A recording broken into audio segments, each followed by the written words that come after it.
Thank you for joining us on this edition of the show. My guest is passionate about education and runs an edtech platform that seeks to make education readily available for all. He joins me to discuss the importance of e-learning and how Nigeria can make the most of it during and post the COVID pandemic. We have quite a lot lined up for you, but first, some tech news and updates. This is Tech Trend, and I'm Chukwemeka Agbata.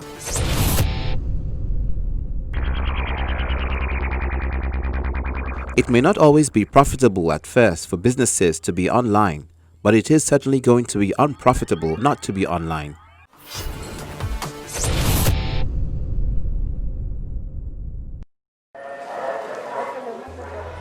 As countries around the world emerge from lockdown, public transportation systems are back in operation. But now, not many people want to be in crowded bus stops and risk exposure to the virus. So, electric bicycles seem to be the ideal mode of transportation. They're convenient, fast, consume less energy, and of course, helps with social distancing.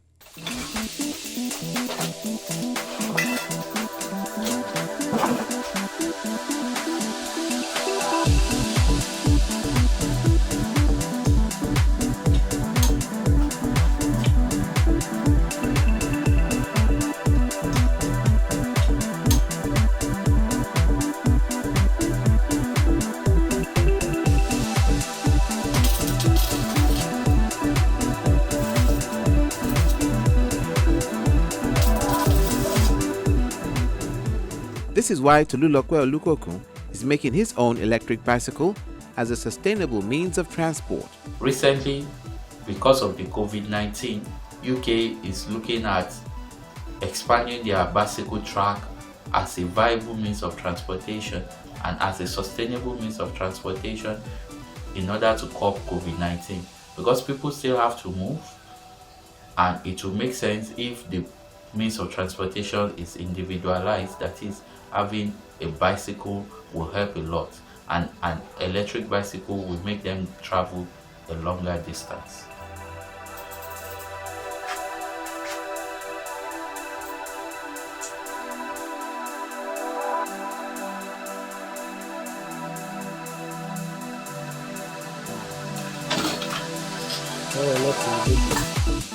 An electric bicycle is integrated with an electric motor powered by a rechargeable battery, helping you ride faster and further with less effort. Building an electric bike isn't an easy task, especially when using unusual components like DC motor controller, chains, sprockets, and throttle.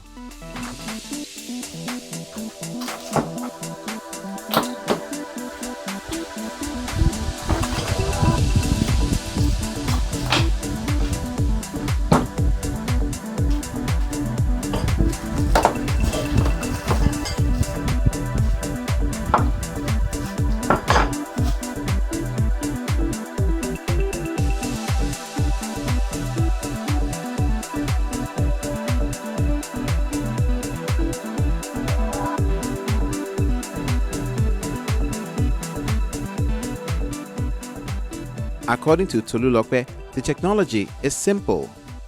The pedal assist system helps to automatically power the motor when you pedal without pressing a throttle, while the throttle, when engaged, provides power and propels both the rider and the bike forward.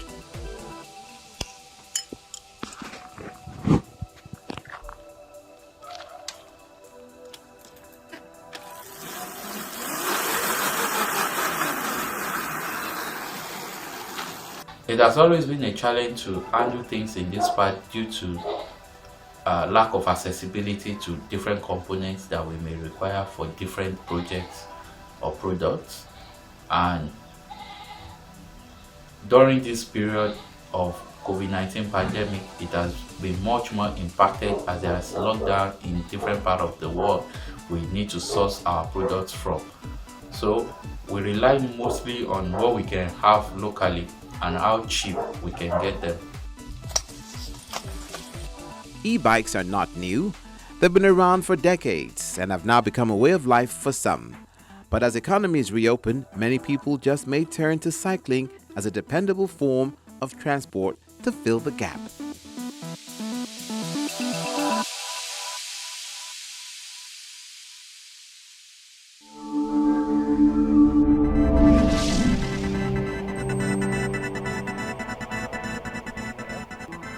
A demo version of the German coronavirus contact tracing app has been presented on an open source platform.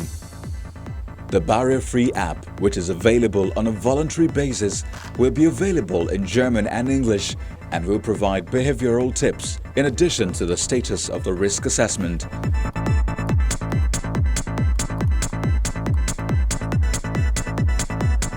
After initial disputes, the application is based on a decentralized approach. Contact data is only stored on the mobile phone. Das ist ganz wichtig. Die App ist It's very important that the Corona app is one tool out of many possibilities to fight the coronavirus. The app solves the contact tracing problem. For example, if you take the train this morning from Waldorf to Mannheim, 3 days later you test positive for COVID-19, and the question is, who did you have contact with? It's impossible to know that about the train as there are many people you don't know personally. The advantage of the app is that most of us have iPhones with us, and you can warn your contacts on the train if they also use the app by using your devices and completely anonymous.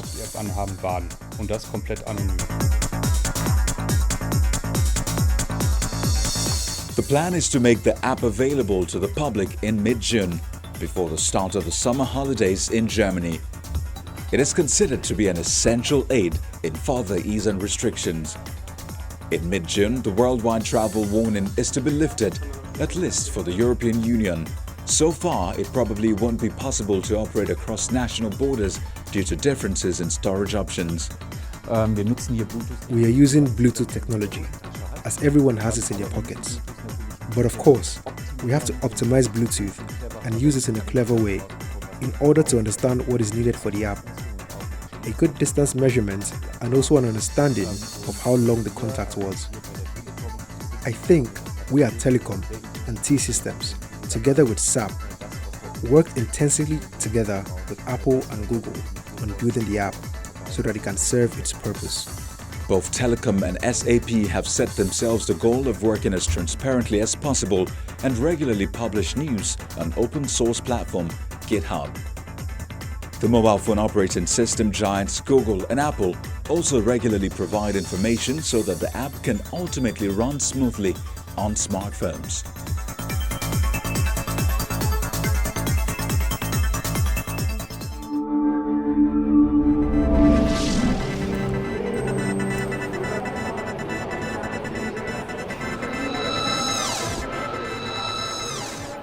Robots that speak more than 53 languages, detect fever, and determine if people are wearing face masks properly have been rolled out in Belgium as a first line of control in hospitals and shops.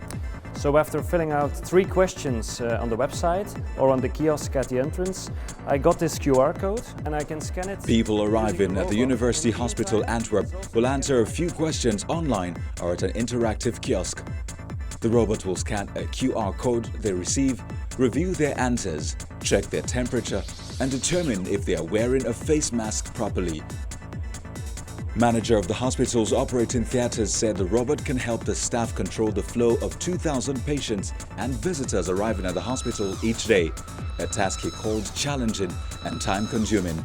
The challenge now is that we want to be sure that patients that are a risk for safety of other patients and our staff, that we can do a detection of these patients. This is a challenge with having almost 2,000 patients entering the hospital every day.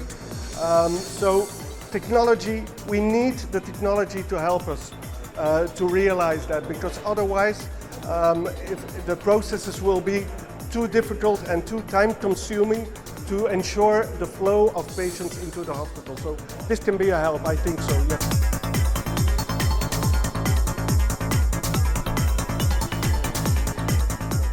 Fabrice Goffin, the chief executive of Belgium-based Zorobot, said his robots had been in hospitals, care homes and hotels since 2013, but had now found a new role.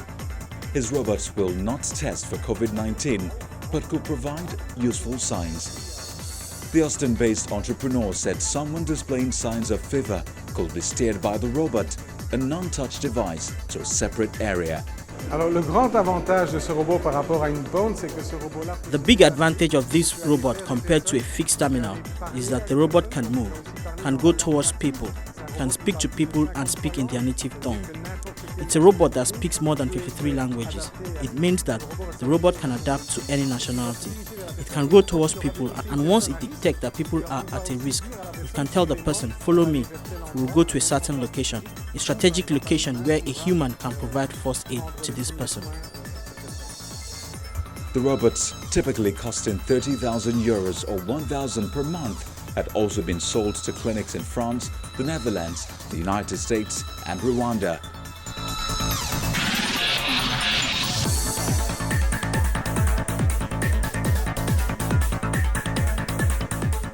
The robot has also been put at the entrance of a Belgian computer store that already uses similar robots to provide product information to customers. Jowendi van Acker, the shop's marketing manager, said the robot's presence helps reassure people that it's safe to go to the shop after the lockdown.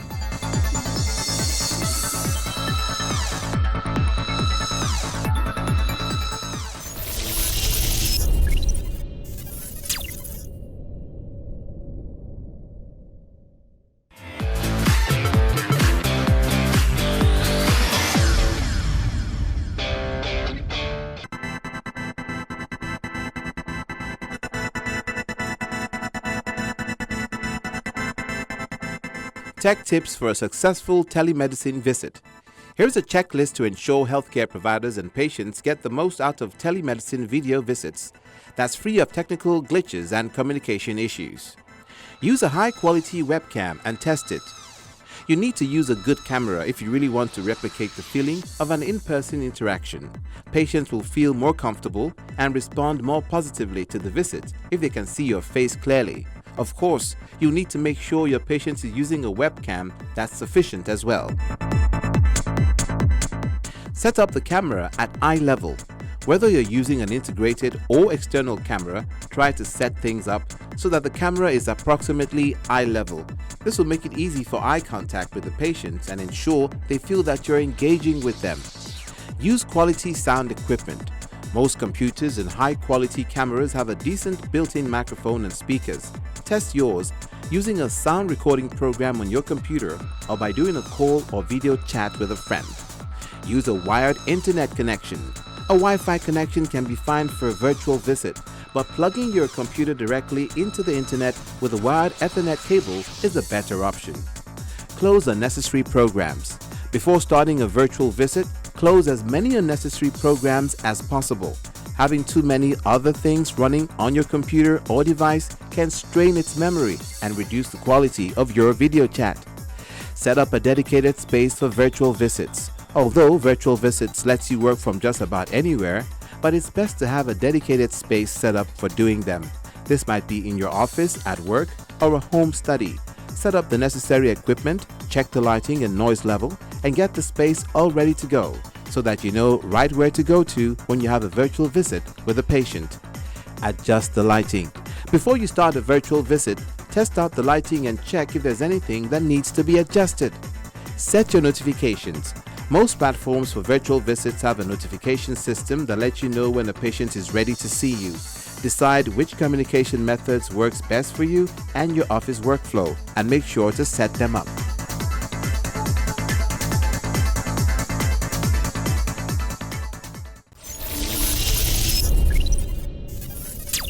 Still on the show is my chat with Femisola Awosika, CEO, Robert and John, who shares how EdTech can make a difference.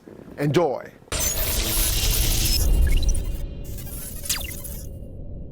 Tell me, why should we take EdTech seriously?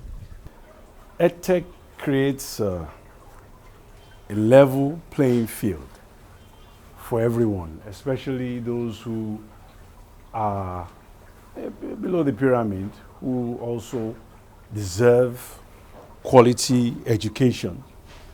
You know, here, as you know, in Nigeria, you know, sometimes you have to pay a lot for the kind of education that should be available to everyone. So EdTech will allow that level playing field, assure quality education across board.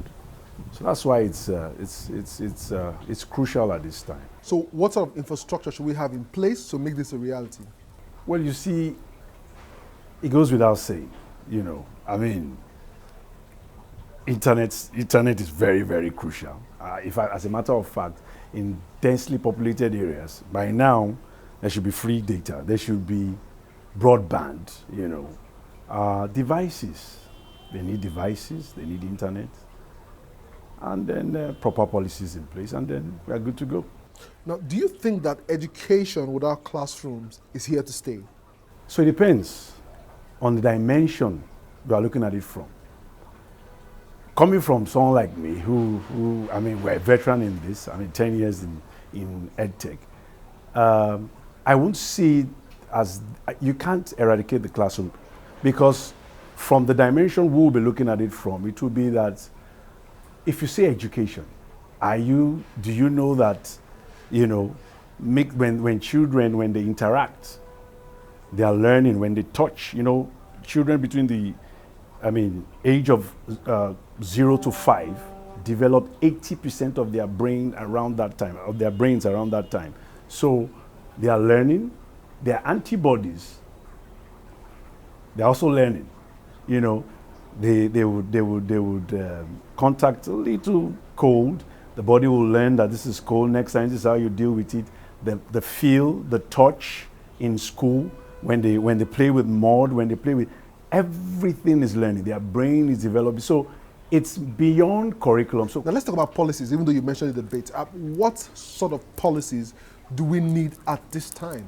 Okay, so for instance, I will say that it should be a criteria in accrediting private schools. That, you know, that should be number one. Number two is that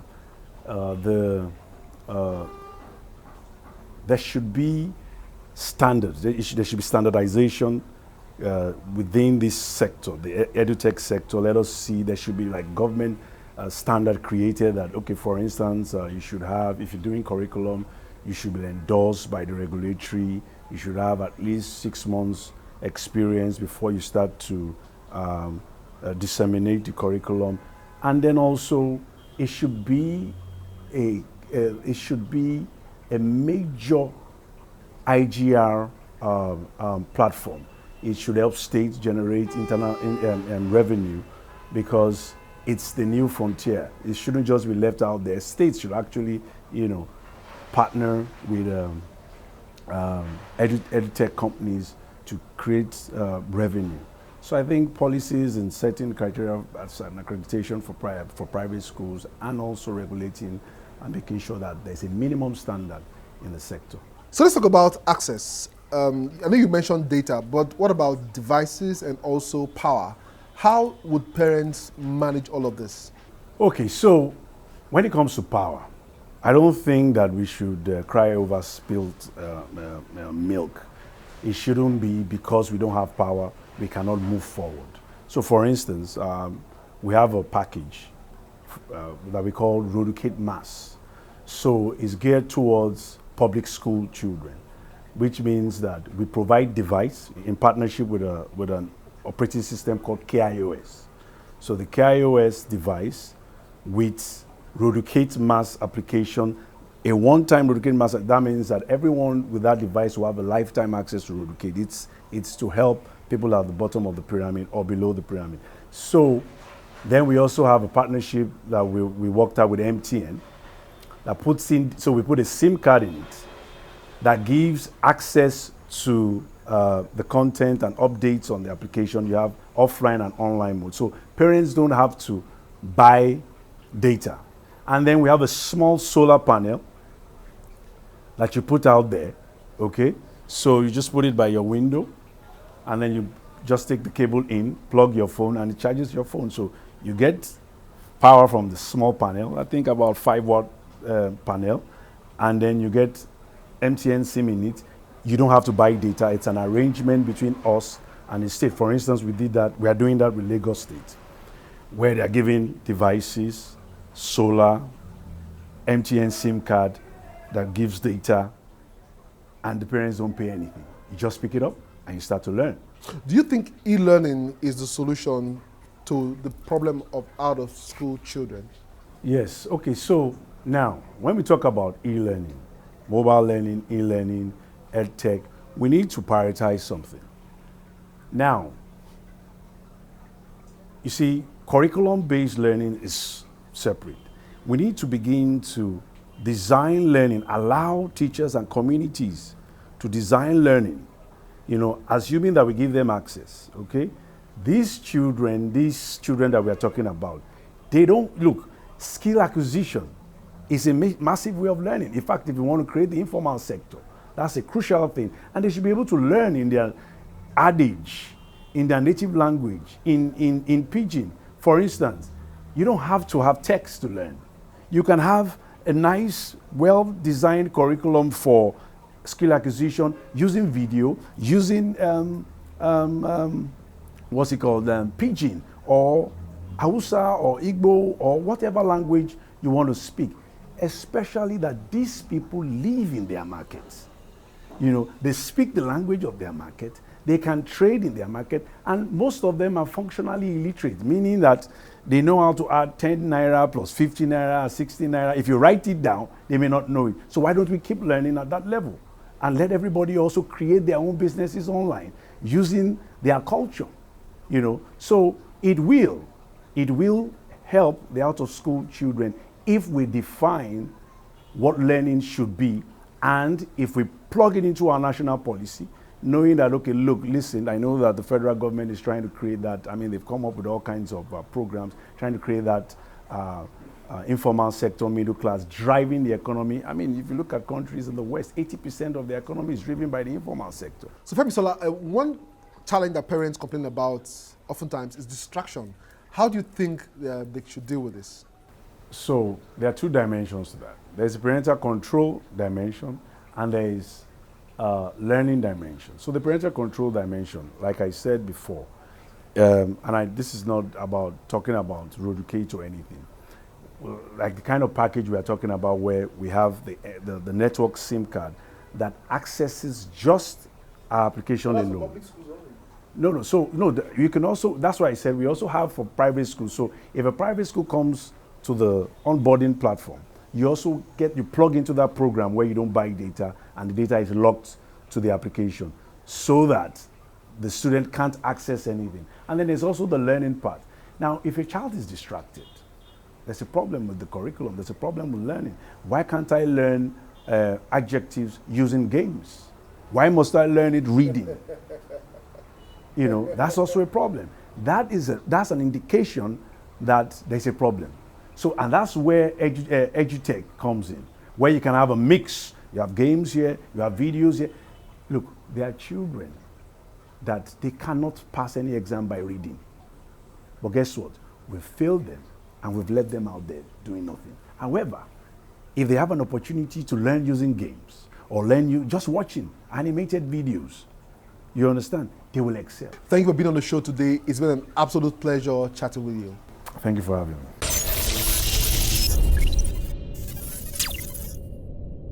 I have been chatting with Femisola Awosika, CEO, Robert and John, founders of Roducate, who believes that e-learning can indeed bridge the education gap, and this calls for us to be pretty flexible about how we approach education this period, and particularly how to deal with the issue of out-of-school children in various parts of the country. We simply cannot have millions of our citizens who have little or no skills in a rapidly digitized world now accelerated by the COVID pandemic. It's a wrap on this edition of the show, but the conversation continues online. Join us on social media. Remember, you can watch the entire show on the Channels TV YouTube account or by checking out cfablog.ng. For Tech Trends, I'm Chukwemeka Agbata.